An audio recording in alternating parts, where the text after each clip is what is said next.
Here. All right. Uh, Running around here, running late. Hi, I'm Patrick. Uh, Welcome to Eight Questions with. Uh, Happy Tuesday. Yeah, sorry, I'm a little bit behind here. Our guest should be here in about 15 minutes or so. We'll be talking to Joe Leone. Uh,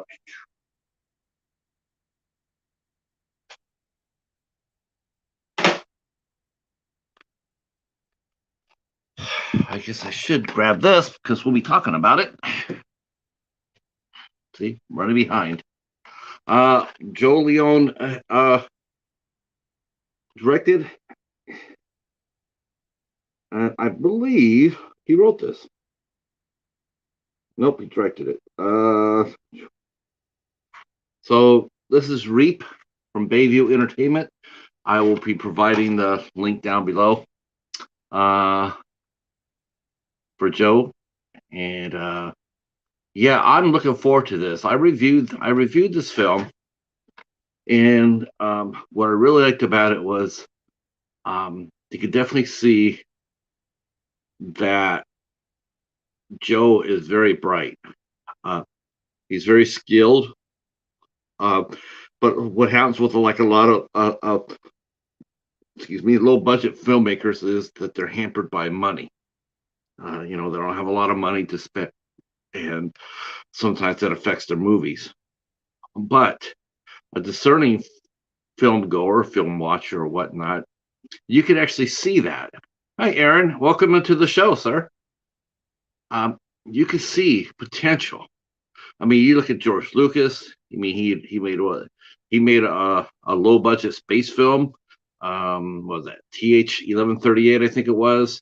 Um, you can see Steven Spielberg. He did episodic TV. And that he really didn't get on the map until he did a low budget TV movie called Duel. Um, so there's John Carpenter. He started out low budget. George Romero, same thing. It's all about what when you watch it, what can you do with it? Are they going to have a bright future? And for me, Joe Leone is one of those directors. He has skills, and I really enjoyed watching Reap. Um, it's not without its bumps and bruises. Um, but there was one strong actress that he discovered. I believe he discovered it. I like to think so. That I thought was really strong in this movie, and I highly recommend keep an eye on her as well. And her name is Annabelle Lytle, and we'll be talking about that as well. Um, oh wow! All right. So yeah, he'll be here in about 10 minutes or so. So hopefully everybody had a great weekend. Mine wasn't too bad. We had a really fun show on Sunday with on the Midnight Society. We talked about Jason Lives, our Friday the 13th. Oh,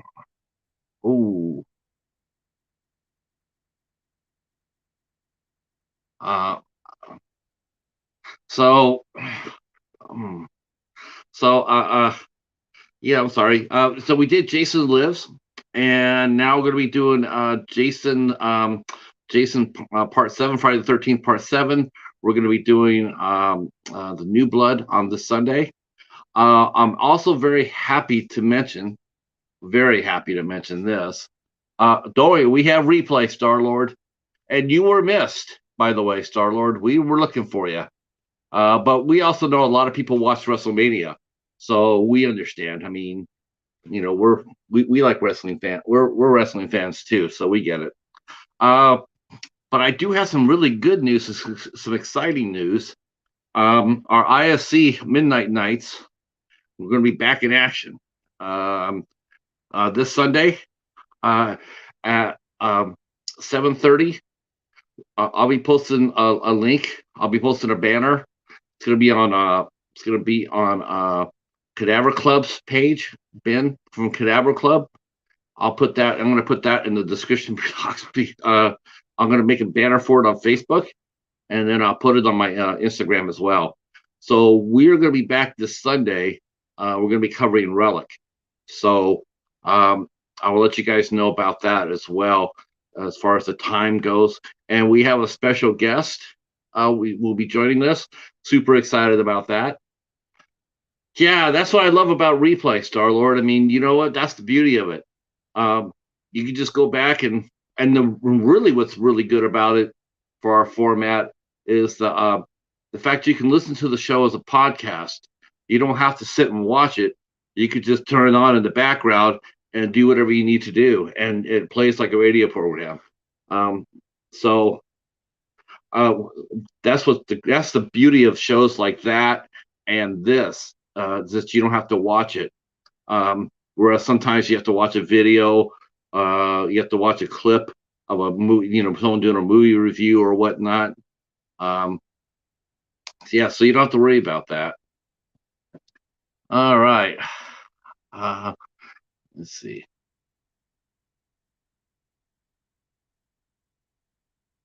Oh, uh, yeah. All right. Hi, Jamie. Wow. How's your hand, Jamie? How is your hand?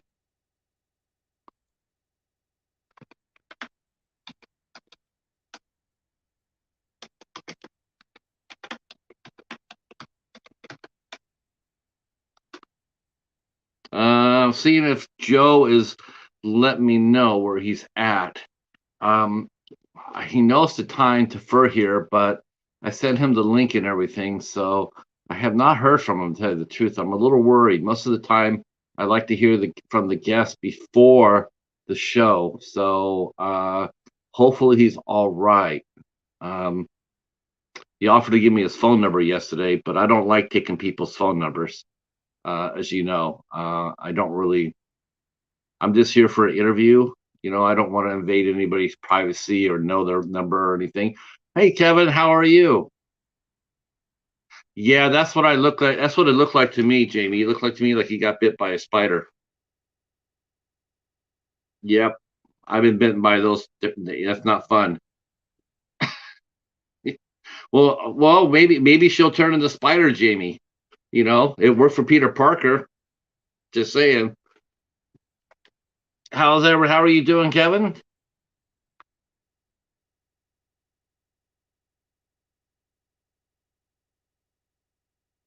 Oh, should go ahead and bring up the calendar because you guys are expecting that. So the calendar. Oh, to borrow a phrase, the calendar of doom. How about that? All right. That's probably gonna get me a trademark mark right there for saying that. So in a few minutes we'll have Joe here, and then tomorrow we have Tasha Toscosa will be here. I know I'm killing her last name. I'm totally bummed by that. And then Thursday the 7th, we have filmmaker Franklin Correa will be here, and on the 7th, and both those shows will be at 8 o'clock. Let's see. Next Monday, the 11th, we had to reschedule Holly Lynch, so she's coming back on the 11th of April at 8 o'clock. Actress, professional photographer Holly Lynch. She's got a really good eye for the camera too. Uh, uh, and then on April 12th, we have filmmaker Caleb Baker, who does acting and he directs movies, and he does it while being a active Navy sailor. That's right. He's serving aboard the USS Nimitz. He is an active duty sailor, but he is still doing acting and in filmmaking. So that definitely is going to be a one for the books. I can't wait to talk to him to see how he balances everything. So he'll be here with us next Tuesday at 8 o'clock. Um, and then on the 13th, we have improv actress and scare actress That's how she wants to be known. Jenny Aguilar Mickelson will be here at 8 p.m. And yep, can't wait for that. Can't wait for them all, to tell you the truth. Um, it is busy. I love keeping busy. That keeps me sane. And then on the 14th, we have one of the stars of Amityville in Space. Give it up for Amityville in Space and Sharkula. I should have had Al come up and co-host me with that one. Tim Hatch will be with us a week on April 14th. He's a very nice young man too, and he does a lot of films for Wild Eye. He's one of Mark Polonia's actors, troupe of actors. So he'll be here with us on April 14th, and you guys can all come up and ask him questions about about Sharkula, and the picture shows a shark with fangs on it. So just saying. And then also Amityville in Space, which will be coming out during the summer. Uh, that's absolutely going to be bonkers. That is going to be bonkers. Let's see. One quick note here.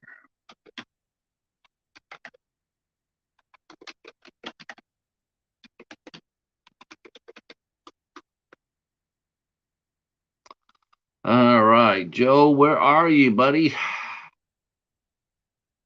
2 minutes. 2 minutes. Mm. Okay, says this we might be in a little bit of trouble because he has not checked his Instagram in 5 hours. I'm hoping nothing happened to him. It goes from being I hope he's where he's running late. I hope nothing's happened because that's not like a guest not to send any sort of response. So let's send some positive thoughts Joe's way. I just hope he's all right. Mm. Uh, yeah, you think it'd be safe to? You think it would be? Yeah, at least it'd be safe to swim in the daytime. Yes. Uh, shit. Uh, I just want to know if would there be any Blackula Sharkulas, Count Chocula Sharkulas? Um, you know what? You should trademark that, Echo. Frankenshark. I have not seen anybody come up with a title like Frankenshark. You should go ahead and trademark that. I'm sure that SRS or Wild Eye or High Octane they'll come to you for that name, Frankenshark. What was there? It was Shark Exorcist. We had the Shark Exorcist. Um, gosh, we might have to do a. No, there isn't. Is there Frankenshark? That's Mark Polonia. If there's a movie named Frankenshark, that has to be Mark Polonia. No, you know what? I know what you're thinking about, Echo. You're thinking of Sharkenstein. You're thinking of Sharkenstein. No, because I know there's a Sharkenstein out there.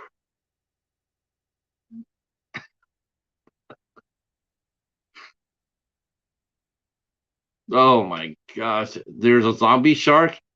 Let's see. Well, don't forget the Ouija shark. Gosh, we might have to do a shark. We might have to do a shark society, a midnight society on sharks. It's that time of year anyway.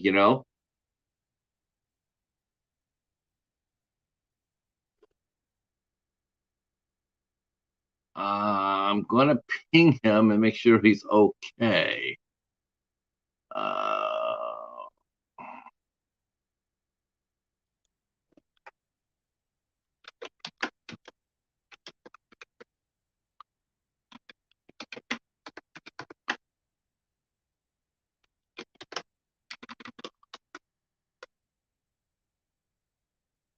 all right.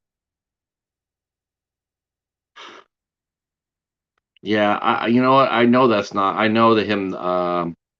Yep. Let's see.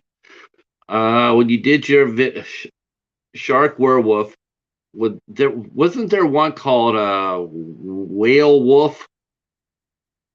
Yep, a robo shark. There was yep, you're right. There was robo shark. There was sand shark. Shark with 5 heads, 6 heads.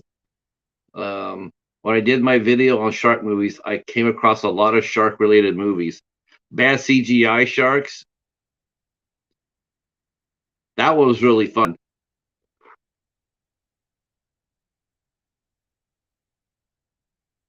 Let's see what other sharks. Oh my gosh, there's so many.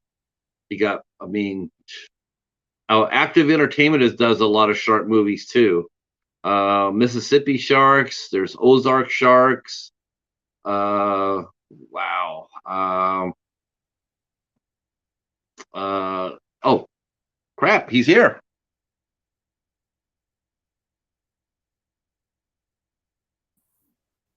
Greetings, my friend. Hello, how are you? Good, good. We were more worried if you were okay, more than I'm, anything else. It was just like, I'm it doesn't matter if he's late or not. I just want to make sure you're all right. no, I'm here. I'm I'm all right. Everything's great. Sorry. Okay, good. I'm No, trying to. no, yeah, It was. It was. we're not just here. We're not just here for interview. We're here to because we like you. We want you here. We want to hear all about you. Um, we want to talk about re. That's right. Okay. I got a copy. Yeah, I know. I'm quite aware. Yeah. Uh, you, wait a minute. Do you have a copy yourself? I have several, of course. You know what? Don't say that quite so quick because you know what happens. There's a lot of directors out there who put out their movies for this show. They don't get copies. It's very. Well, I mean, It's, I had to purchase it at a oh, a discounted rate, but there I you go. still had. There you go. That's part for the. There we go. I knew that was coming somewhere. I knew there was a. I knew there was something. There was a catch to that. Yeah, of all the How are you, distributors man? I've worked with so far, yeah, I've had to acquire them on my own, but such is Well, life. after when I send Peter this interview, I'll just say, hey, you guys should just comp the guy some movies already. After all, he did make it. Um, Yeah, well, I don't know how that works. I always thought that you guys got like 50 free copies for friends and family. 50. That would put a huge dent in the profit margins of the distributor, I think. So, And you know what? That's exactly what the reaction is too when I say that. I say you should get like 50 copies for your friends and family, and they do exactly the same thing you just did right there. They just look at yeah, me like, what fancy world is this guy in? Because yeah. No, I mean, maybe a couple, but I'm happy to acquire them on my own. uh, busy day for you today, huh? Yeah, I just wrapped the movie and I've been editing it, and I'm working on another script as well, and just there's always a lot of balls in the air. Yeah, I can see that. I've been really, I'm excited. I liked several elements in Reap. I definitely think you are on the rise. Well, thank you. There's a lot here to like. Mm, Um, I saw your scathing review, so I don't know well, my if scathing review was you know. it's because you don't have enough money. But isn't that generally what happens though for a small budget film?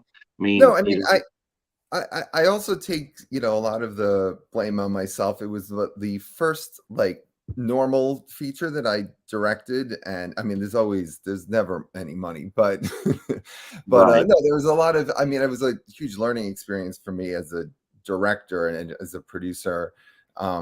It was yeah, there was just a lot of aspects that I had, that I in different circumstances could have controlled better, that I would have done very differently. um yeah, a ton of them, but that's that falls on me mostly. I feel like I've hopefully grown a little bit more and been able in my more recent films been able to make do with the lack of funds, and do things just a little differently that have garnered better results, I feel, on the directing producing side.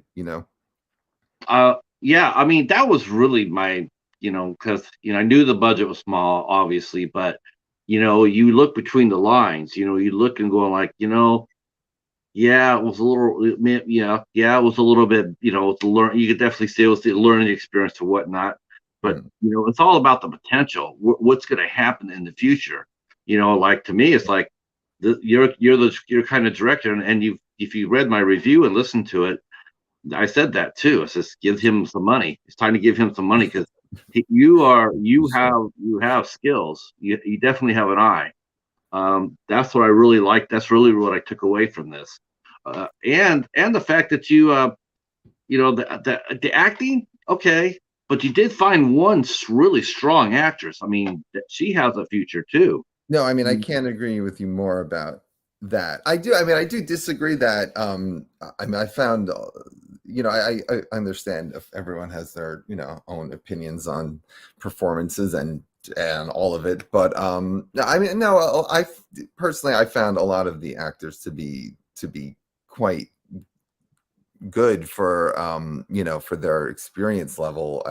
I was impressed by, I mean, for me, I don't know, it's like they're my friends and whatnot, but I did think a lot of the performances were good. And again, I'm seeing it not through the eye of an audience, a viewer who's coming in blind objectively, but still I would disagree. I would say that, if I had done a better job in Mm. more time management is more of the issue than, even because there's just some things we were just so rushed to do everything that I could have allowed them to have even better performances. Can you see the chat? Okay, Joe. Can you see inside our chat? Yes. Okay, I just want to let you know that people are saying hello, and um, so I Okay. just want you to know that. But we're going to circle back around and talk more about REAP because we want to, and it's a I know what you think, but anybody, I mean, I trust me, I liked your movie. I like your skill set. I think you think you're destined for bigger and better things. I also really enjoyed the actress that you have here. I don't know if that's one of your friends or you cast her or how that worked out, but we'll get to that as well. Okay. Because that also is a credit to you as a director. Um, I know there's casting directors per se, but I have a feeling you did all the casting yourself. I mean, And I did everything in, in this. well, then you get credit for that too. And I'm going to make sure you get that because the actress we'll be talking about here is really good as well. And Yeah. yeah, she's going to pop. I definitely see that. Yeah, Uh, she's on the cusp. I know she just filmed a couple things recently, and I'm confident she'll be very successful. I am too. Yeah. And hats off to you again. Hats off to you for spotting it. That's not easy. That No, isn't easy. there was nothing. I mean, she came in and just like killed the audition. She was just so good. I mean, it was like a zero brainer, like less than a no brainer. You Negative give brainer. away all your you're giving all your trade secrets away, Joe.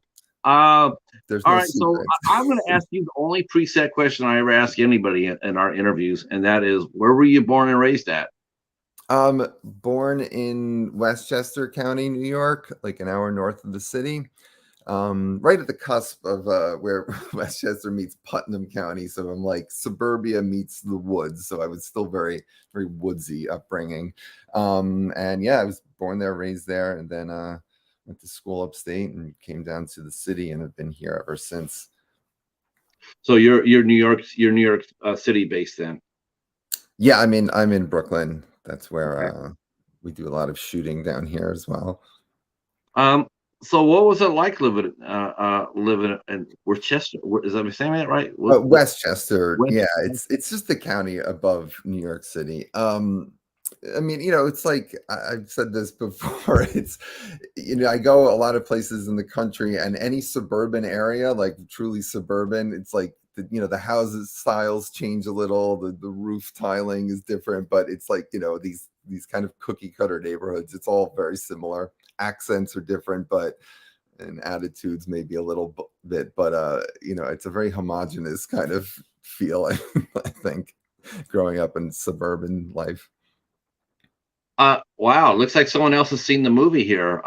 We got a question from Timothy about Annabelle.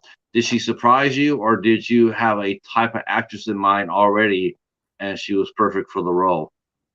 Yeah, You we know, can answer that. We can answer that one. okay.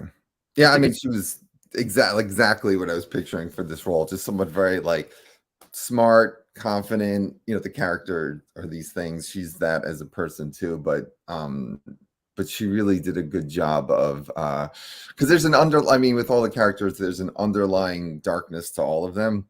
And yeah. so I thought she was just very subtly brought that to life as well, not just the obvious. I mean, she's beautiful and striking individual, but she, was able to kind of have that a little slightly callous nature underneath all of the quick witticisms and the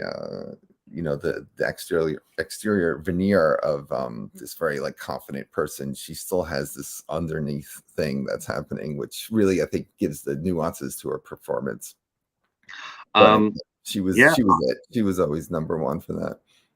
Um, so here we are in Westchester, and now you're growing up. So what came first for you as far as getting into entertainment? Did you think about being an actor first? Were you always a writer first? You're probably a writer first, right? That's a great question. When I was in my house, I filmed my first thing when I was, I think, 11 years old. I filmed this movie with this doll that I ordered from Fangoria magazine called Baby Stinky. That was like this corroded, evil baby. And my friends and I, we made, that was my first horror movie. But then, yeah, then I pursued acting, and I was a stage actor in the city here for the first several years that I lived here, and I was always doing writing too.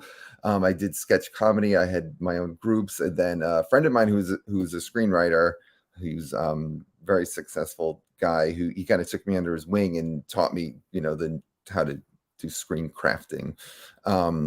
And so then I've been a writer primarily ever since then. And then only in the past few years, 2017, I just decided to like dive in and start making my own projects come to life, which has been quite a fun experience. Was some of that because as a screenwriter, was it because some of the did any of your screen plays, did they ever get picked up by anybody else, optioned to anybody else? Yeah, it's funny. It's like some of the films that I've had produced, like external of my own stuff.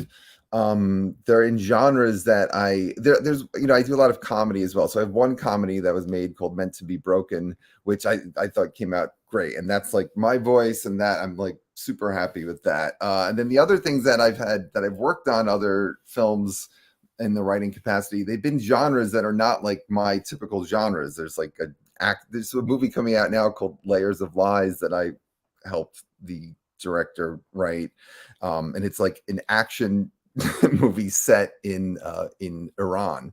So and it's like not my friend made the joke about that, like write what you know. Another guy I work with, he's a Nigerian director, and I helped him with his film called Muna, which is it's like a drama action set, half in Nigeria and then the other half's in LA. So yeah, so some of the stuff I've worked on, it's just not what I even think are my strengths, but that's life. You just kind of go with whatever you can get. Um, Now, did they keep your script all the way, or did they turn on and tweak it?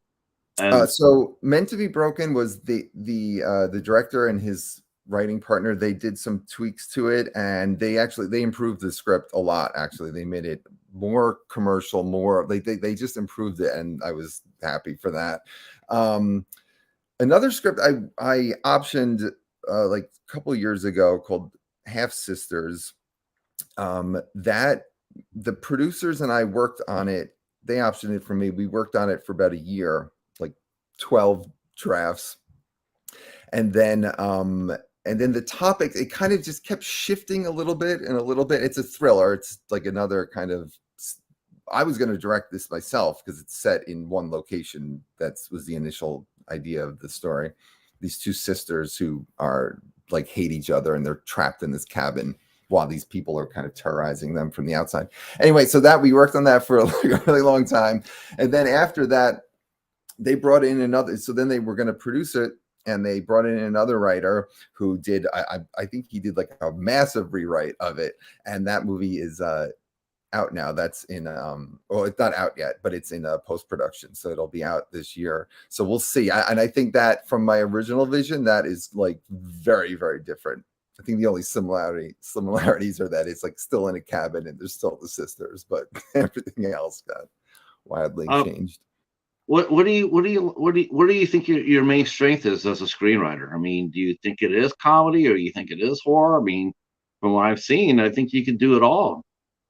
Oh, thank you. You're too kind. I mean, I love both the genres so much that I feel like my strength in like dialogue and everything is in comedy, but I think my strength in storytelling, I'm decent at coming up with, I think, kind of like semi clever ideas for horror scripts. I don't know how great the execution is in that vein. I know I have a few that I think are really solid, and then I have a bunch of other scripts that are just like, they're there. But I think the concepts behind them are cool. I would love for them to get made, just because I think that they're different kind of concepts or things that we haven't seen. So, hopefully Yeah, one day. you said you got behind the camera in 2017. Yeah, I could see that. You mean, because I could see you wanting to see your own stories, and you're learning as you go. I mean, that's Mhm. really what I took mostly from Reap, was that the fact that you were learning as you went, and you had a vision, you knew where you wanted to go with it. You were just hampered a little bit by the budget constraints and whatnot. It had nothing to do with your ability to direct or set up locations or shots or anything else like that. It's just like some things just needed, and believe me, you're not the first filmmaker that we've talked on here that has had those problems. By all means, it's a growing process. You just now, I haven't met very many filmmakers with you with over 25 written screenplays for someone so young. Now, that's different. That's different. And to me, I think screenwriting, that's a talent. I mean, you really, because that's the most important thing in a film. Not the budget, not the cast, but the story. You're lost without a good story. Yeah, I totally agree that but like I've always heard, like you can't have a good film without a good screenplay. You can still have a bad film with a good screenplay. Like you can make anything bad. Oh, If you yeah, ever seen yeah, a high school sure. production of Hamlet, like you Right, can take right. anything, But then great source material, and so I just Right. I try A lot of to. them are just growing into their feet, though, so to speak. Mhm, They're bad because they don't know any better. They're growing into it. Give it a year, come back, and I bet you they do it a lot better. yeah. This, I and that's what you want. You want to see people grow. But you were writing young, though. I mean, you must have started writing. You said you made your first movie at 11. You must No, have I picked mean, up. Yeah. Huh? yeah, but I started screenwriting when I was like maybe like 23, 24. That's when I got into that. Oh, My friend and I, we co-wrote a script together, and then after that I just like was untethered and just was writing all the time. And I really haven't stopped. I write at least 2 features a year. Uh, what's your process like as about for your write as far as you writing goes? Do you have a set routine that you do when you write? Do you like is it Tuesday and Thursdays or do you write at home? Do you write outside around people to be let it wash let the city wash over you? That's a great question. Yeah, no, I have to. I can write anywhere, but I remember in the olden times, I would be like writing on the subway. I would get an idea and I'd be writing on whatever paper I had. This is like pre-smartphones even, and I'd be like running out of paper and writing. But now I mostly just like very cliche Brooklyn. I'm like go to the same coffee shop every day, and I just sit there and I write. I do like to have something happening around me. It kind of helps me focus better. When I'm home, I get distracted. The silence is deafening, or it's just so I do like to. I have a set place, and I love to write there. But I do it wherever I can, on the plane sometimes. See, John's asking. I have some ideas I would like to work, just to see how others approach writing. If Yeah, I mean, you said you worked with a friend of yours when you first started screenwriting, or someone took you underneath the wing. I mean, had you always thought about writing? I mean, Well, yeah, because I come from this sketch comedy background in college, and I was like, my friend and I, we started a group there, and I was kind of like was running it. We were running it together, but I was like the director of it, and I just was, I was always writing sketches, so I used to do playwriting back in college too, because I was a theater major. So yeah, I always was writing. But I mean, I don't know if this helps answer the question, but I mean, I have a very kind of strict process where if I have an idea, I just see if I can fit it into there's some standard outlines that exist out there now that I'm sure a lot of writers work off of. But I just make sure that I fit all of the beats into the outline, and then I just write as full not like a semi treatment, but I write as full an outline as I can, and then I really keep working on that before I start writing the actual script. I don't like write just blind, like, oh, we'll see what happens with these characters. Like, I have everything all set. So when I write the script, then it's like super easy. I'm just like punching in the scenes. yeah, I know a lot of people. They will they struggle with that part. They'll sit there and they'll start writing it, and sometimes it'll be there for them, and some days it's not there for them. They'll sit there and say one day it's glory, the next day is famine. Yeah. So does that apply to you as well, or you sound like you already have an idea of what you want to do and you're able to crank it out? Well, I mean, but it really comes to like that what you're saying there applies to make the outline. So like, I'm not going to write a script. I'm not going to begin a script unless I have the ending like really worked out exactly how I want the ending, because that to me is, I just don't see how you can. I mean, you can like get lucky, I think, or some people intrinsically they can just flow, but that's not my style. I just I'll work on that outline. Yeah, and sometimes I'll be like, oh, I don't have an idea for it, so I'm not going to start writing it until I'm like, it's set. Uh, uh, yeah, yeah, that sounds about right. I mean, it does sound like that's the way it should be, and because to me, I do think that it's important to have an ending so you can write to that ending. I Mhm. mean, and you mentioned making all the check marks. Is there a formula for screenwriting? I mean, like if you write a Yeah. romantic comedy, do you have to have like always in the third act? They always go apart and then they come back in for a cute ending. Is that that's like every single movie, right? Right. So is So it like that for every type of genre movie, like an action adventure? Okay, the hero's gonna have to shoot the bad guy after the bad guy monologues. I got to put so that in. Yeah, I mean, whatever genre you're in, most screenplays, commercial screenplays, things that you see for the most part, most people are seeing anything in the theater, most things streaming, they all follow kind of a set outline, where this has to happen in the second act, this happens at the midpoint, there's the all is lost moment that you're talking about there in basically every genre, but to answer the other kind of question there, in all the subgenres, sure, there's certain things that have to happen in a thriller, in a horror, and that they don't have to, but if you watch a movie, you'll see these things coming up again and again, time and again, and you'll see even at almost at if a movie's 90 minutes, you're going to see the act breaks, you're going to see the those key Right. moments. And yeah, I mean, if you want to sell a screenplay commercially, you should try and stick to that. If you have some brilliant idea that's going to be like break the mold, and the story is just so great, go for it. But it's gonna be a harder climb to get that seen and looked at if it's very drastically different than what's out there already, you know. Right. Um, have you do you, so there's almost it's almost like commercial or indie. You can write either way. You can write for a Yeah, commercial product or you can write for indie.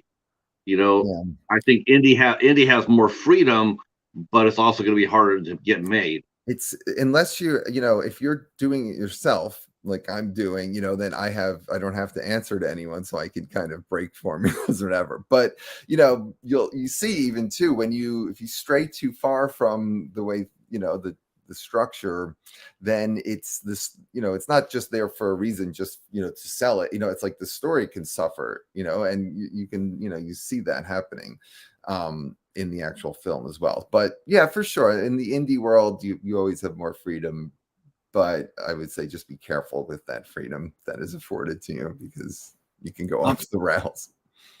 what was the first project you directed?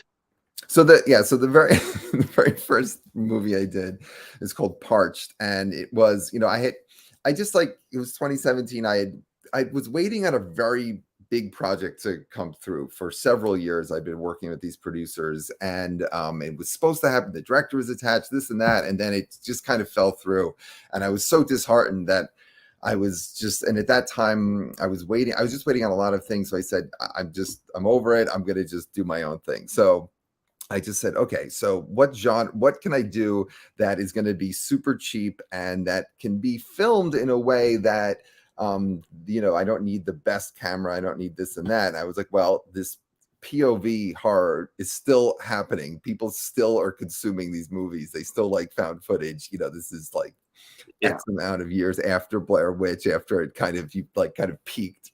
But there's still a market for it. So I said, I'm going to make this found footage horror movie myself. I'm going to be in it and direct. You know, I'll be in it mostly just so I can maneuver the camera. I'll be the character who's holding the camera. Oh, okay. And Clever.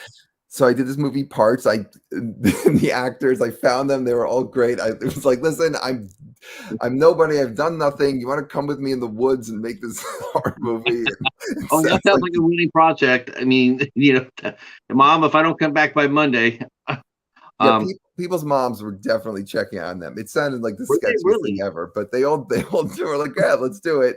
And we shot it. We shot it almost in real time. The story takes place over the course of one night, and we filmed it like in 24 hours, basically. So, you know, there's a lot of criticism for that one, but it's still dear to my heart. And then that one, because I actually, you know, it came out okay, and I had found a distributor for it like kind of after the fact, and so I made a sequel to it, Parts 2, and then what I just filmed now in Tampa, Florida, was Parts 3, which is like bringing it all together, and it's the end. I'm putting that uh, Okay. putting that to Did bed. you did the parents really were they really scared for their kids? Yeah, I mean, justifiably so. Yes, they were definitely calling to check on them. And then we Oh my! were in like a dead zone. We filmed in my uncle's backyard, which is all this acreage of like woods. And yeah, it was definitely, and there was like wildlife there, deer, God knows what, real owls hooting that are like not like added sound in it. That's like Um, real. I have not seen Parched yet, so can you just give us a little brief synopsis of what it was supposed to be? You know, because it's found footage. Were they out there hunting for a Bigfoot or something? Okay, Or so the premise of Parts, and then this is the theme of all of them. It's about the environment. So the story is these kids go to this abandoned house that one of them is like found out about just so they can party for the weekend. Your most typical cliche, you know, this is kind of like a parody of that as well. So it's like your most cliched like setting. Then they go, there's no water there, and there was a well on the property. That's what it was supposed to be, but the location I had that had the well fell through, so we shot at my uncle's and we had to use a stream instead. So anyway, so the kids drink water from the stream because they're miles away from, and they can't get any water, so they drink the water. The water turns out to be poisonous. It's like there's toxicities in it, and it turns them all like crazy. But then there's a twist. So then the second one is like Parts 2. There's the same theme of it's a social media influencer. The reason they're filming is because she films everything for her her YouTube channel, and they're at they go party at a lake house. And then a guy who's a chemist, one of his concoctions accidentally gets in the water there, and then it turns them like ravenous. And then just to, not that you asked, but the third one is about, it's called Part 3, Beached. And so there's something wrong with the beach water, and a lifeguard notices it, and she's investigating it. Okay, so these are all horror comedies then, right? They're all like, the first one is not there's like some comedy. The second one is like, I'd say it's like 80% comedy. There's like 20% horror. This third one is kind of in that same vein. Sort of like an Evil Dead type of feel, you know, the first one. Yeah, I mean, I of course aspire to be as good as Evil Dead. Let me ask you a question. I haven't asked the director yet, but let me ask you this, because Evil Dead's so beloved. Would you have done what Sam Raimi did with the series? You take the first one, and it was very scary and it's very dark, and you know, and then the second one had a little bit of comedy elements, but the third one just went off the rails, just didn't even try. Do you think it was? Would you have done that sort of choice? Is it hard? It would have been. Is it? Because to me, I liked the first movie very much, and I like the remake very much, but it always threw me off. It always throws me off is when I see like Army of Darkness, or even Part 2, because of the comedy. I mean, if he had done a comedy in the first one and established that in the first movie, you know, like, hey, tongue, you know, wink, wink, you know, tongue in cheek. But he didn't. He made it a straight scary ass movie, and it worked. And then the second one, you know, well, what happens if we put a couple of funny lines in here? And the third one, he just went off the rails. Yeah, and then it became a franchise. Like, yeah, I mean, as a director, I mean, if you could do the Evil Dead, what would you have done? Would you have kept it straight scary, or would you have I mean, would you have gambled and done what he did? well, I mean, that's kind of a loaded question, because well, first off, there are some people who would say that there are some snarky elements like in the first one, that it's kind of alluding to some like comedic, it's definitely scary, but it's alluding to some comedic undertones there that then he just kind of ran with for the sequels. What I would have done, I don't know. I mean, if I had any money at all, I would have probably just, I don't know, it's hard to say. I do like them. I appreciate the characters so great, you know, that, and he's such a funny actor that, I don't know, that's like his strength. So I know the criticism there, but yeah, maybe, you know, it could have been done trying to make it even scarier. But you know, with sequels, it's always a gamble whether they're going to come out. I actually do feel I do feel for Bruce Campbell, though, in a sense, because he just got typecast. He can bring it as far as serious roles. He can. Yeah. I mean, anybody ever watched the show Burn Notice can tell you that. I mean, at first, it's actually a reverse. It's actually when his character comes onto the show, he's there for comedy relief. But by the end of the show, at the end of the series, he's a badass. He's he's not to be joked with. It was very interesting to see how they did that with him. But I wanted to ask a director about that, because it always threw me off about that. It's like, wow, he got it, because I mean, there might be some snarky elements into it, but I really think that got pretty much wiped out once you saw the girl getting raped by a brush. But that's true. Oh yeah, you're going like, yeah, oh, holy shit, you know. And then, but the second and the third one, it just seemed so disconcerting to me, you know. And I know that he wrote it and directed it, and I just was wondering, you know, as a writer director yourself, I mean, would you have done? I mean, would you have made Parch dead serious and then done the same thing, or would you have? Would you just has this stayed? I'm going to make it serious, serious, serious, or funny, funny, funny. I mean, there is some inherent risk in trying to change it in midstream, isn't there? No, for sure. For sure. I mean, with Parch 2, I had, you know, I had some elements in it that, you know, on the page were very scary, but it's just that the whole thing was just becoming so comedic that I just had to kind of lean into that as it was happening. I really didn't have a choice, because, you know, I tried to still have a couple of moments, but, I don't know. I mean, this is a completely different kind of way of looking at it, but with found footage, it's tough to do the scarier moments. Um, like real legitimately, because you're at the mercy of the set, like the lighting, and it's just it's not like a normal film where you can do mood lighting. You can do this, you can have music in there, and the score is on any film is very like important in setting the tone and doing jump scares. It's all they're all but when it found footage, you don't have that luxury. So anyway, I don't know if I'm getting off track, but just to answer No, your no. question, yeah, I don't know. I mean, I enjoy all those movies, but I do see what you're saying. Yeah, I never even thought about that. I would maybe have really enjoyed a scary Evil Dead too. Like, Yeah. I thought that when they did the remake, they could have did that too, but they didn't. They played the remake just like the first one. The first one is it's pretty damn serious. It's scary. It's very effective. I mean, It's I very thought the it holds up to the first one very well. yeah, I thought the remake was even scary. It's more of a horror movie, even. So I thought the imagery in it was like really intense, because in the first one, the imagery, all that stuff, they were doing it, like the effects is all super low budget, and they just they made it work. He did a great job with that. But in the remake, if they have a ton more money going into it, so you could see that in the visual effects and everything, which were, I thought, very effective in being I I creepy. personally like found footage films.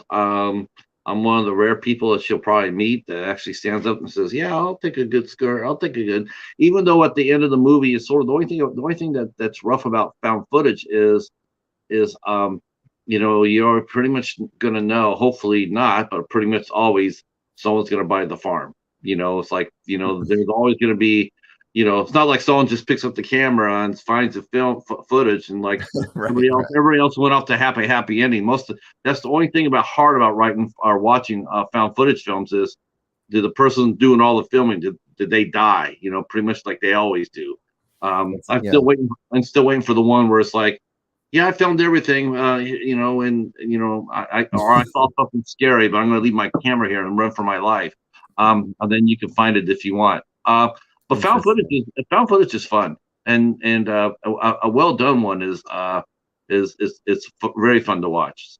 Um, and you got a distributor for Parched, right? So we could all get it if we want it. Yeah, Parts 1 and 2, they're on Amazon. There you can, buy the DVDs if you want, but they're also on a another site called Found Footage Critic. That guy who runs that, we linked up, and he just did a great job, presenting them as well, so you can see them there too. So I mean, it's all over the place. And then, of course, there's all illegal downloads of everything everywhere. You know, No, all my stuff is in every country. Like, you can Google it and like find it. is it pretty much true that piracy is definitely one of the top five cripplers in young filmmakers' career. That It's what piracy is just it's one of the five things that cripples a career. yeah. In fact, I mean, I was just I don't see how there's any way around it. I mean, there's companies I'm contacted by them even recently now that like they house these platforms that like let your it's your screener or whatever be viewed, so it can't be stolen. They're like hyper encrypted kind of platforms, but that's to combat that.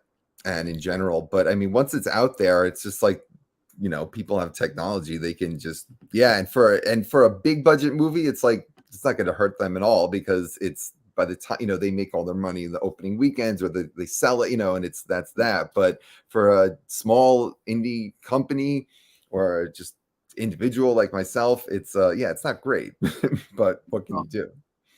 yeah, that really sucks. I mean, I don't think piracy. I mean, people talk about it, but I don't really think they realize, when they're sitting up there saying, "Yeah, I ripped it." You did, and not only did you rip it, the movie, but you also ripped the filmmaker. He's the one that brought you this movie that you so are eager to steal. I mean, Right. how is he supposed to do that again if he can't make any money? Um, I was just wondering if that was a, do you feel that's one of the five key elements that reason that hurts filmmakers the most? It's it Um, it can, but I still there's a lot of other impediments that are even much more, sure. that's like at the end stage, that's like everything's done and it's out there already. So, but there's all these things, mitigating factors that are before you even get to, post production. Where do you think you draw your ideas from, Joe? Are you do you read a lot? Do you have do you have favorite screenwriters yourself? You watch Yes. David Mamet?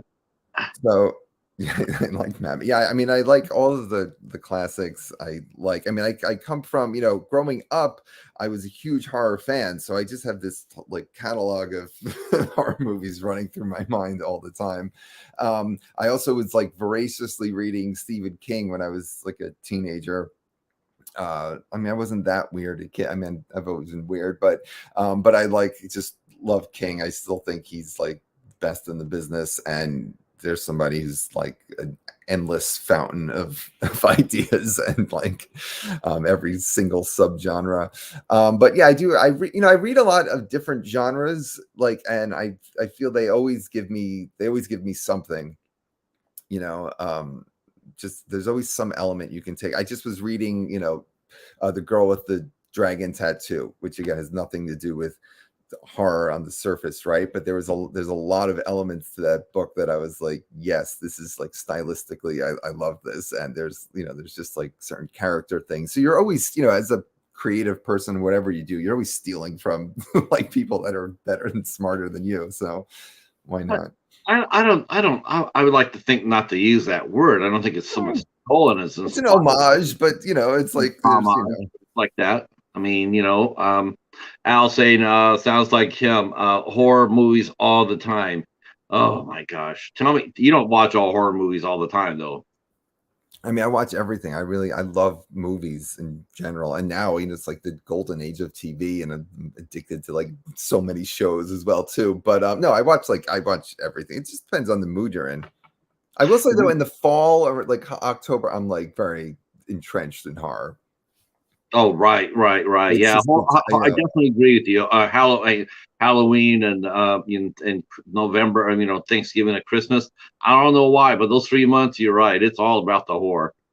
right. Uh, Yeah, it's like Halloween, like the whole October you're getting into it, and then that sets it off, and then you're just still kind of like sopping it up through November. Um, I noticed that you did a short film here. I'm looking at your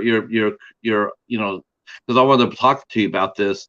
I noticed you did your right after Parched, you did a movie called The Letter. Now it's a short film, and now here's my question for you: is do you feel making a short film made you stronger as a director? Do you feel like doing that movie, doing a short, really helped you out going forward? Here's my thoughts on shorts in general is that um they're great for as a director. They're a great thing to do for experience on set, working with actors, working with the camera, working with anybody else who's involved. I will say this though, unless you have what you know to be like the such an unbelievable like defining idea for a short, I would say don't put money into it because a short is not going to go anywhere. I mean, Right. it's gonna help if you're using it strictly as experience and as just a way to showcase yourself and be like, hey, look, maybe you have opportunities coming up and people want to see something you've done. Great, but I would say just be careful with shorts with like putting money into them and submitting them to like a billion festivals, and it's just I don't know. I just come from the school of thought where I'm like, if I can do a short and produce it, I can do that same thing with a feature, and like it's almost the same amount of energy and effort, and I'm gonna and then I at least have places to go with it. No, I agree with you. I look at shorts as a perfect training tool for a director and actors. That's how I look at it too. It's like you're right. I mean, you can put a lot of money into it, you could gussy it up and spend a lot of money, send it to film festivals, but what does it really matter? You're not gonna make your money back. I mean, But it's just it's very hard to get money back off of short. Yeah. Here's another. Okay, I made another short that I just I really like this idea. I wanted to do something with vampires, and I knew it wasn't a feature length idea, and I was like, like I'll do it myself. It's called Invite Only, um, Hmm. and I because of the nature of what it was, I eventually I was like, I'll just put it on YouTube because who cares, and on YouTube, it like exploded and it has like almost 1.5 million views. And I Damn. will say from that, the revenue from that is like $60. So just to put Oh things in their perspective. God. So I just like Fuck. I hear certain people talk about like, oh, they want to like, or maybe this was years ago, like, oh, I'm gonna get YouTube famous. I'm gonna get rich off of YouTube. Like, well, if you're putting, I mean, so that's where that landed.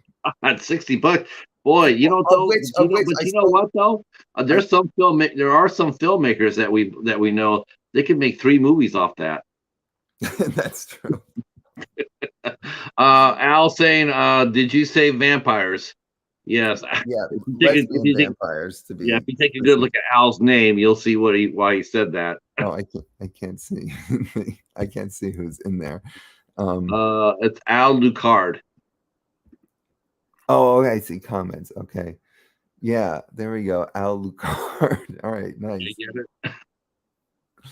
Um, yeah, no, check out Invite Only on YouTube. Let me make another 4 cents off of that. But that's a fun one. Yeah, yeah. Let me get forth. You're right. You're not kidding. So let's talk a little about REAP because because first of all, where did you get the idea? So that was another one where I was just yeah, this is funny. So the original idea came from a friend and I. We were writing a script about well, I can't say too much because it's going to give away the ending, but we were just Okay. writing a script about a different topic, and I had an idea for that script where one of the characters would do this one thing and it was like a twist. And then I was like, wait, and it was like a spin-off idea from that, where I was like, what if I have this Grim Reaper character come into a party and basically like the situation is I was like, oh, I see it all playing out. It's like their fate is that they're going to die that night no matter what happens. Like that's so it's a thing about it's just about fate and how you can try and like change your fate. So there's a lot of like philosophical discussions in there in this like this kind of like cheesy indie horror movie, but it's and I put in a lot of philosophy stuff in there too. A lot of it you probably just No, gets no, booted I right no, by. I thought no, I think that was added some real depth to the movie. And also like I've always been interested in this concept of moral relativism, which is where like you have morality but it's conditional, and it's like, well, in this situation, is it if I have to kill this one person to save 100, is that right? That's the crux of moral relativism, and I just thought it'd be interesting to kind of put that in the film and all the Yeah, it'd be characters. so. That's yeah. Because you're sitting there, they're all told, all the characters are told that they can save their lives if, and in reality, they can't. I mean, you're right. It's a no-win situation for them. Right. And the other thing is too is like, you always have to when someone presents you with in life, I think a situation that seems too good to be true, it's Nothing, yeah. always is. Like when has that ever been helpful? When has that ever worked out for anybody? Hey Joe, we're gonna give you $10 million for your next movie. Ah, damn! But it's gonna go on Disney Plus streaming, and we get to control everything that you do. Oh well, how much did I get off that YouTube video again? Um, yeah. I mean, yeah. If you're damned if you do and damned if you don't. So I'll where did you I'll shoot it? I'll Did take you it, whatever it is. where did you shoot your movie at? Because I noticed it was really you kept it pretty much in one location, so it played both as a suspense, as a horror, and like almost like a stage play. Yeah, for sure. I mean, that's you look at a lot of like super indie movies and you'll notice they're often in one location because that's the nature of of having a limited budget and time. So yeah, we shot Reap in 4 days, like 80 pages of the 90 something were essentially all there. And you know, it was supposed to be 2 weekends, and then I had to condense it, so we had to just bang it out. Did you ask why did I pick that location? Yeah, I mean, I had a couple other places in mind that would have been creepier, would have been like actually I would have loved to have shot there, but they were either like they were too small, they couldn't house the whole cast and the crew, or you know, I had to. Again, everything is always conditional on the what you can do with the money and the time that you have. So, so we had to do it all there in basically 4 days, and you know, that's the end result. Now, But overall, I'm happy with how, you know, when you wrote the script, I mean, do you write your scripts with people in mind who you want to, who, if you could, like to play the roles?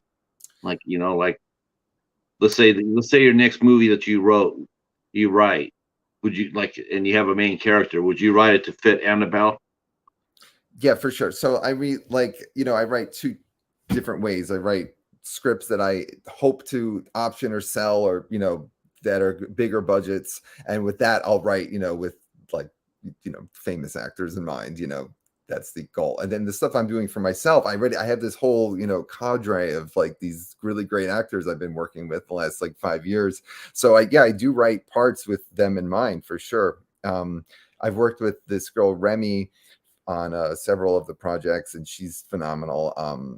And I actually wrote a script that the last thing we shot last year is called Greet Your Demons. That's more of a cerebral kind of like fantasy thriller. It's not as a horror as much, but that I actually didn't have her in mind for the main character, and then she came in and she just demolished it. And I wrote my next script with her in mind, and the character's really suited to her, but I don't know if she's gonna be able to do it now because she moved to LA. So you know, this is life. Yeah. Where do you now? You said you cast your friends in this. Now, did all your friends have acting No, experience? no, no. I when I say my friends, I meant to say that you know, each time I do them, everyone like who came in, they've all been through auditions. And I'm saying like, so I did parts, and then the people that were in parts, almost all of them were in Reap, because I'm saying I became friends with them through the movie, and then like Oh, okay, most of the right, Reap right. people I'm friends with now, and then it keeps growing and growing. So now there's like this whole, it's, you know, we have this production company, Parts Productions, which is just like, it's a fake company, but that's what it is. And that's so the parts team has just kept expanding, and it's been great. I mean, I love all these people. They all bring amazing different. And you trust them too. That's the main thing too, right? Whenever I bring someone new in, like I feel like that's probably my best skill, is identifying people who are not only talented but like who can hang in this like ultra indie world, you know, because it's not Yeah. just about being good looking or being like such a good actor. If they can't deal with like the circumstances of being in a super indie scenario, they're not going to do a good job, or they're going to just leave. So like, Yeah, yeah. Oh, yeah. Has that happened to any of your productions so far? I mean, The indie set blues were. I've heard some. We've heard some, actually, some of these folks here in the chat. We've heard some. We've heard some doozies. Do you have a story about any of your productions where you lost key members unexpectedly? well, I do have to say that I would say 99% of the people I've worked with, they've all been great. Like almost every single person has been awesome. So I don't have anything like that. I have had a lot more of this where, you know, I've had someone cast for the production, and then like the day before we're gonna shoot, they're like, oh, I'm sick, or something came up. You know, like I've had that happen, you know, a decent amount of times. But luckily, I've been able to find people either from people I know already, or just or even new ones. Like I just found them, and they like learned all their lines in one day and were phenomenal. So, you know, I don't Okay, believe so everything happens for a reason, but you can make okay, lemonade. now I want to know this because I'm very much a believer of this. Very much. I do believe certain people have that innate ability to pick the right person for the right job. How were you able to pick? How were you?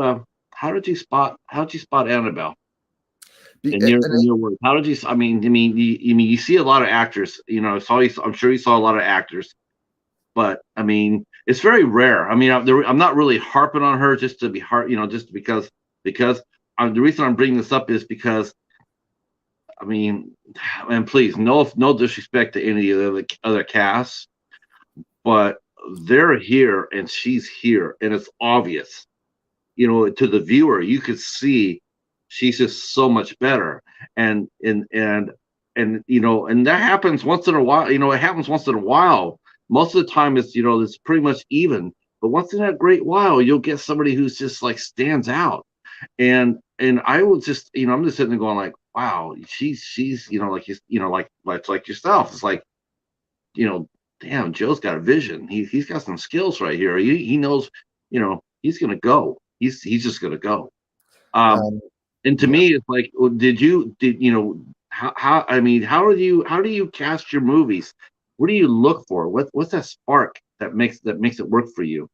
I'm telling you, it's like whether it's it's been mostly on Zoom now, but it's still when you see a person, right? First they're going to submit and you'll see their headshot and you're like, oh, does this person look right for the character? Okay, great, let's move on. Then either they audition in person, or now, like I said, it's been a lot of Zoom, but still in whatever forum you're seeing them, you've got to identify, if they're going to be work well with you, like if you get along with them. I just think it's such a key thing. And yes, Annabelle's a standout in every way you can imagine. Just like, she's just so lovely and she's so talented, and she was super cool too. There's been a lot of people that I've seen that have had those other two first factors, but they were just not even anything negative about them. They just, I knew we wouldn't work well together. So it's gotta be all of those things together.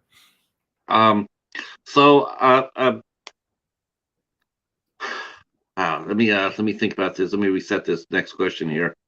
So walk us through after you got Reap done, after it came down, I mean, did you edit it yourself too, or did you just Reap editing was a nightmare. I actually had I was fortunate to find an editor, of like a young dude who was, just hungry to like sink his teeth into doing some features. And this guy Elias Connolly, who's now one of my friends, we're close. He's helped me with a lot of the projects, but he did like the main edit of Reap. I came in, like a lot over the course. It took a really long time because we had a lot of technical problems with it. Again, this was something that I, try to learn, as you go on. But we had a lot of sound issues and whatnot. It's things people have complained about. Of course, they're valid complaints. Fine. It's just, you're shooting a movie with like like two labs that people are Oh passing yeah, around. I read some of those reviews about the sound. It's like, you know what? There's a difference. I mean, it's like okay, and I was guilty of commenting on the lighting. That was my biggest complaint. Was the lighting seemed a little low, but the sound, yeah, that's I don't Yeah, know. like, That's and no, but also with the lighting too. It's just like if we had time. So the cinematographer for Reap, this guy Brad Reap, he's amazing. I mean, he's worked on like he does commercials all over the world. I mean, he's like he has a red. I mean, he has an incredible eye.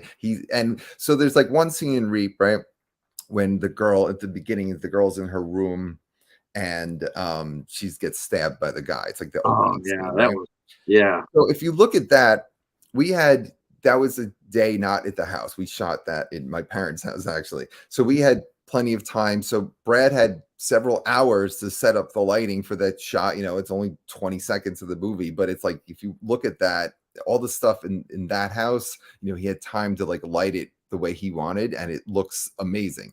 Most of the stuff in the house in Reap, was we he had to we had to just get it together, and he just was like, listen, I just need to light this so it can be lit because we don't have time to set up. We have to shoot 80 pages in 4 days. Yeah, It's no, it's I you see understand what it. I'm saying? I'm just trying to say, like, it's not like, oh, it's like we didn't know, like we didn't know what to do. It's just like sometimes the necessity, of it was that we just get the shot. Because I kept, and I was struggling with a lot of the crew too. They were like, oh, we have to do this and that. And I was like, well, we can have this perfect, and then we'll have 10% of a movie done, and then that's it. Or we can have it imperfect, and we'll have the film done. So you got to choose Right. your It battles. makes sense. I mean, a lot of times you got to remember too when we're watching this, even as a viewer, when we're watching this, we don't know that, you Yeah, of know. course not. I know, So and I'm no. now if now I would actually go back and sit there and say, now I understand, 80 Yeah, pages. That's nuts, Joe. yeah, Who yeah. does 80 pages on a feature film in 4 days? Well, because I was, coming off part one where it was like, because it's found footage, so it's a piece of cake to shoot found footage as far as Right. like timing, because everything is one shot, right? There's no over the shoulder, there's no two shot, there's no wide, there's no close up. It's just once, it's whatever it is, right? Right, So right. I That's was the like, yeah, beauty of it. we shot that in one day. Well, this will be fine. And and again, we still shoot. I shot Death Sentences. We shot that in like 2 weekends, basically, but it was a lot more contained. There was only two characters essentially, so it's you just have to know what you're getting yourself into. Reap was just too ambitious to do in that. Everything about it was But too I ambitious. like it though. I mean, yes, that's what I said. That's exactly what I said. That's exactly what I said. This is you can see that he left everything behind. He left everything there. I mean, you put everything you had on there, and that's why I said that's why you can see where he wants to go and he's going to get there. That's exactly how I felt. But 80 pages, holy shit! Yeah, I so mean, then like I was saying. I saw a movie on Asylum by James Cullen back. Uh, uh, uh, uh, and I remember watching. Because I listen to director commentaries. Mhm. I love that. And he was sitting there saying, "Yeah, well, we only had 12 days to make this movie." And I was just sitting to myself going, like, "How the hell do you make a movie in 12 damn days?" I mean, it's just it's absolutely. And then Matt Eskandari, another director, he said, "Well, I could do it better. I'm making a movie." And not only this, he made a movie with Bruce Willis. He made it in 10 days. Jesus, I mean, I can't imagine working with like a full crew and and actors who have assistants and like Right. that's really nuts. It just blows my mind. I mean, the skill level that you have to do 4 days. I Oh, wait, mean, wait, you're right. I mean, it's going to be a little bit bumpy, but you got it done. I yeah. mean, I would expect the movie to shoot in 4 days would have like 30 pages, like, okay, Yeah. we need minimum dialogue just so we can finish it. Wait, let me before I forget, because you was talking about Annabelle and what came after Reap. Let me plug Blood Falls, which is the next thing I did right after Reap. Okay. And I was lucky enough to get Annabelle back for that movie. And that's because I mean I love, since I'm a kid, my family used to go to Salem, Massachusetts for Halloween in the like early years, and I like love witches. And so this is a movie. The movie is about, it's a metaphor for being trapped into something that you just, no matter what you do, you can't get out of it. It's about a girl, she keeps waking up from one nightmare into a different nightmare. So it's like Okay. a circuitous thing where it's just like she can't, it's just a new nightmare each time. It's a metaphor for work and relationships and all kinds of things. But anyway, you should check that out because it's the only other thing that Annabelle's in that is Okay. in my Okay. collection. So far, I'm sure you guys will meet in the future to Blood work on Falls. something Yeah, else. I hope to one day get money so I can like hire these people for real and give them like real money and have them be in a bigger production. Well, you said she went out to LA, so I'm sure. No, I'm that's Remy, but no, Oh, Annabelle is still here, so we'll oh, see what okay. So happens. you still got her for your next projects. Yeah, I mean, I can't just be like, hey, come do something just random. Like I would have to, like Yeah, of make sure course. she's compensated, and but again, too, she's a working model, and it's so people. There's only so much that people can give of themselves, um, you know. And I'm so grateful for every person who's been involved in any of the Parched films, like no matter what happened with them. Just saying hello to everybody just came in. Hello, hello, hello, hello, Casey. Hello, Azzy. Welcome on in. Welcome on in. We're talking to writer director Joe Leone, who's directed all three Parts movies, and also he wrote and directed Reap. So now, will Blood is Bloodfall? Did he also? What's it like working to get a distributor deal now? I mean, it's got to be changed now. Before it's got to be a lot different. I mean, well, in what sense? You mean like as far as Is it easier to get a distributor? Is it easy to get a distributing deal, or is it harder now? Or is it? I mean, you have to look at what's out there, right? There's some places that so during the pandemic, we shot this movie Death Sentences, and then we got a distributor that I thought we were going that had now, like, if you have a film that's in production, distributors, if you're in a genre, they will contact you because they want content. They're hoping to snatch up good content and make a profit from it. So if you make a feature and it's genre, again, if you're doing some art house drama, that I don't know if there's not really a market for it, but if you're doing a horror movie, you can find a distributor. And it's just what they're going to do with it. So Bayview did Reap. They did a great job. They put out the DVD, and then they put it to the streaming. So now you can watch Reap on Tubi for free. So they get it out there. And then I did Death Sentences. I was surprised that the distributors midnight releasing, they didn't do any DVD. They just went straight to a bunch of streaming sites. That's all they did for you? And now that's on. Yeah, but I mean, they got it to Tubi now. So that's, and just where I'm noticing the trends in the the market are that Tubi has kind of become the go-to spot. It's as far as just like on the back end side for like to Amazon is the worst. I'll just give you a quick little insider thing on producing an Amazon. So when Parched came out, Amazon's structure was it was per minute watched, you make a micro payment from that. And it was like, it wasn't bad. And you could actually like make the movie did okay, you're going to make your money back, and you can even make some kind of a profit. And then as soon as Amazon saw that was happening, they all of a sudden this email comes out, and it's like, basically, this is the math. If you were making $1 before, now you're making 10 cents. Yeah. So it just dropped by like 100%. Yeah, Amazon went from desperately looking for content and paying for it to all of a sudden they got super wealthy really quick, and all of a sudden it's like, now we don't have to do that anymore. We don't. It's just like they got so wealthy that it's just like, why are you hurting the little people? Like you're doing better. Why are you like hurting people? Like, that's Jeff Bezos for us. But that led to like the Tubies emerging, which are they're doing better payouts, and that's why I think a lot of stuff is migrating towards that. The only bad thing about that is, and this is the case right here, is I when I got this to review, I get a lot of there's a PR company, and they always write to me and they say, hey, we got this screener for you, we got this for you, got this, and every single time I always write back and I always say, do you have a physical copy? Because I want a physical copy, I don't want streaming. And I say, this is what I know they only have a certain amount of copies, and I'm not a big site. I'm not, I also review for a blog, and if I'm not a big site or anything else, I don't care.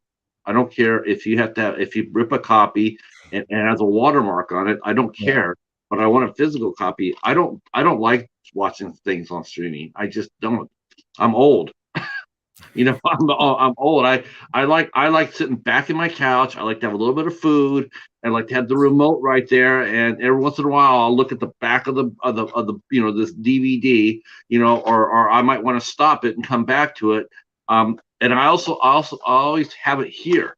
I mean, I'm always going to have Reap here. Yeah. You know, it's like Well, that isn't always the case with streaming. Sometimes the movie goes away and you don't have it anymore. Um, yeah, yeah, and yeah, that's a great point. yeah, I just don't like the idea that someone's just sit there and distribute the movie and just sit there and say, yeah, we're gonna go ahead and alienate a quarter to a half of your audience by not releasing it on physical media. There could be a lot of people that won't see this movie because it's well, not this one, but Blood Sentence, because it's strictly the streaming. For I sure. I mean, mean, yeah, like the numbers, obviously they're going in that streaming direction. But yeah, that your point is super valid, and I agree as well. Like I always like to have a physical, and I have this mindset too. I'm like, well, what if the internet goes out? Then I've got my huge collection of horror movies that I can pop in. As long as the power's still on, I can pop into the DVD and watch yeah. them. That's also I've actually heard people say that too. I've actually had a lot of people say that they my internet's down and I don't I'm or worse is when they go to the put in the cloud. They sit there and say your digital code. And the thing is though you don't have a physical copy. You're paying $25 to have a copy in the cloud. If for some reason that goes away, your investment's gone. And I saw that a lot with Apple iPod. Mm. People used to have huge ass libraries and it'd be gone because we're not supporting that platform anymore. Yeah, no, Well, I would never buy a film like digitally. I don't know. That's me personally. I just like for all those reasons. is Reap a slasher genre? I would sit there and say what supernatural. I definitely supernatural. Um, A lot going on in it. Yeah, supernatural. I mean, there's like slasher elements to it, but it's not a slasher because the slasher that's the predominant like feature is that no, there's yeah, like some slashings in the beginning, and definitely at the end. But yeah, no, I would say it's more. I would say it's more suspense than anything. It's not than horror for sure, and then even more than thriller. It's suspense. Our friend outgoing as he says when he just wants to let you know that he's a big fan of yours and he always will be. That's Thank you, amazing. Ashley, man. That means a lot, man. I appreciate that. Appreciate that. I'm sure Joe does too. Oh, a Uh, fan of yours or mine? No, yours. no, he's a fan of yours. He knows your Oh, work. okay. I didn't know. He My says, first fan. Thank you. I nope, never. he says, no way. You're talking to Joe. I I saw him appreciate in that. movies, but tell him I'm a big fan. In no way that you're here. Yep, he's here. He's That's here. awesome. Thank you. I really Yeah. appreciate that. Stay tuned. There's a lot. We have 3 films potentially coming out this year. So Yeah, let's talk about those real quick. I won't keep you too much longer because I know you're working and editing. So mhm. let's wrap this up with let's talk about your 3 movies you got coming up. Okay. So yeah, real quick. So we have Greet Your Demons, which Remy is in, who is the star of Death Sentences, and a bunch of other familiar faces from the Parched universe. Nice. And that's a creepy but like cerebral, almost fantasy. Just the plot is about a girl who's in a coma and she wakes up in her mind, and there's a guide there, this French woman who is basically says like you have to face all of your personal demons in order to like wake back up and join your physical body again. So there's like a self-harm demon, there's a guilt demon, there's a shame demon. So that's what that's about. I love that genre. I love it's a very small subgenre, but I love it. There's a movie called Ghost Stories on ISC Midnight, and one on a Wild Eye called The Doom Room. Very, very, yeah, I yeah. think I've seen both those movies. Yeah. You seen them both? Yeah, Doom Room. I just know by title. Maybe I've just seen the cover, but I know Ghost Stories. Yeah, I've seen that. It's great, Yeah. phenomenal, really good. It's And then the next one is Breakup Mountain, which is it's like a comedy thriller. It's about a couple that is like can't stop fighting, and they go to a cabin just to like have this final breakup there. And then a guy comes in like asking for help with his car, and then everything goes to hell from that point on. And that's like more of a it's it's like a dark comedy. I'm actually, I think it's great. I think it's going to be really fun. And then the last one, which we talked about before, is Parts 3, Beached. Which again, if you like the first two parts, you'll like this too, because it's got a lot of the same elements, and it's even funnier. I think it's just a good time. Now, will the Parts movies get a physical release, or have the first two already been physically released yet? Yeah, so that was the first distributor I ever worked with, called Meridian Releasing. So they actually, yeah, because they got I sent them Parts 2 because Parts 1 had been out already, and they were like, you know what, we'll put out both of them, we'll stagger it. And I was like, oh great, so I'm sure I'll be talking to them about Parts 3, and I don't know, I'm open to, we'll see what happens where it goes. But I'm hoping, yeah, I'm really hoping to get, to your point, I really want to ensure I get the DVDs released, because it's just fun for me and the actors to have them too. Sure. That's another thing too.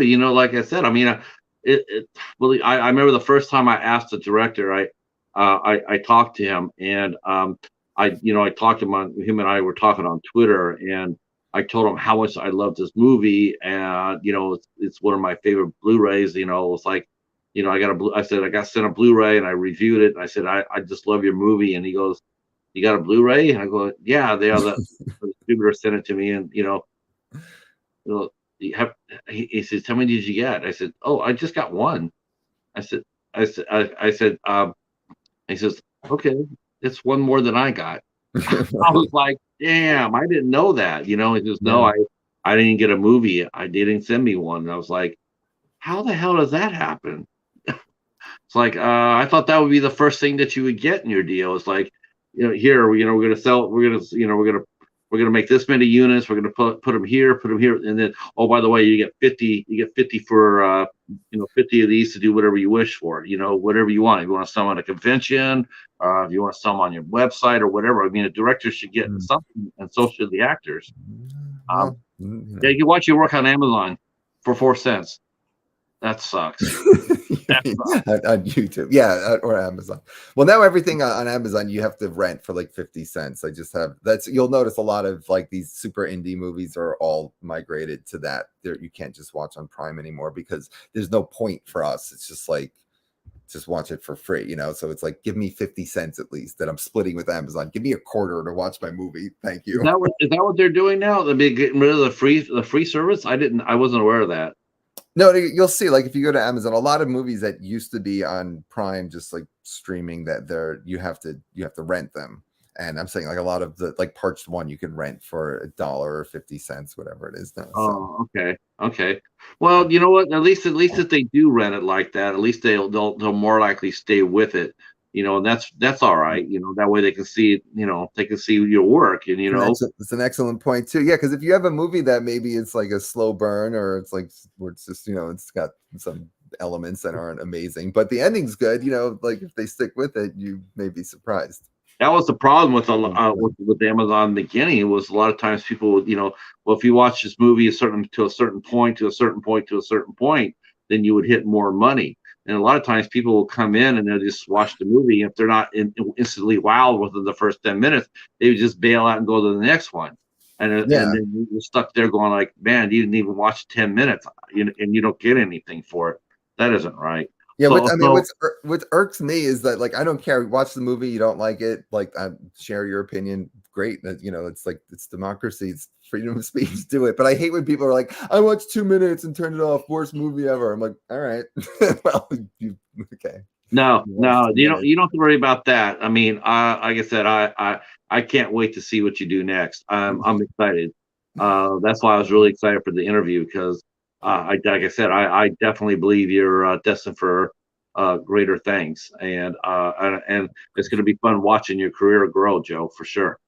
I appreciate that, your statement, very much. I appreciate you having me. It's really excellent to be here and just get to chat with you. It was really fun, and I'm very thankful. Namaste. And we will talk. We'll have you back on sometime soon. Maybe for the end of the year, we'll have you back on, catch up with what you're doing, see what's going on in that busy mind of yours and creative mind of yours. And we'll do it again. Amazing. Sounds good. Yeah, hopefully I'll have something out by then to push. So just stay right there for a minute. I want to say to the chat, hey, thanks for so much for hanging out with us tonight. Awesome interview. Appreciate your support tonight. We'll be back tomorrow with actress Tasha Tuscosa. I'm sure I'm killing her name. I keep on saying that. This young lady has a awesome resume. I'm so happy to talk to her.